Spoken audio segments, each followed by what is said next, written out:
হরে Krishna everyone, আমরা আছি এখন দাদার সাথে। এই যে আমাদের আজকের প্ল্যান হচ্ছে মন্দির পরিক্রমা, শুধুমাত্র আমরা মন্দির পরিক্রমা করবো, তাও বোয়ালখালী উপজেলার মধ্যে। আমরা অলরেডি কালাচান ঠাকুরের বাড়িতে গেছি, এরপরে এখন যাচ্ছি। এখন কোথায় যাচ্ছি দাদা? ওই যে মেদোসমণির আশ্রম, ওইটা কি বলে যে করলডেঙ্গা পাহাড় বলে। আসলে বলতে পারবো না, মানে কতটা আনন্দ আর পরিবেশটা দেখেন।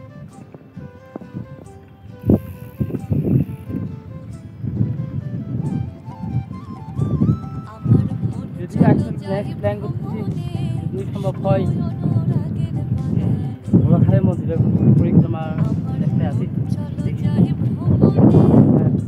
আছি আমরা, সারাক্ষণ আছি, সবসময় রাইডে আছি। পাইছি একজন মানুষের মতো মানুষ, মানে যেদিকে বলি না কেন সেদিকে ছুটবে। মানে আমি যদি একদিকে বলি উনি দুই দিকে বলবে, মানে এমন একজন মনের মানুষ পাইছি দাদাকে, মানে বলার মতো। আমি আশা করি না এরকম একটা দাদা পাবো, সত্যি অনেক আনন্দের।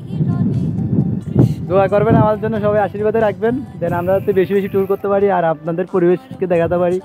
পরিবেশ প্রকৃতিকে ভালোবাসি বলে ঘুরে বেড়া আর কি।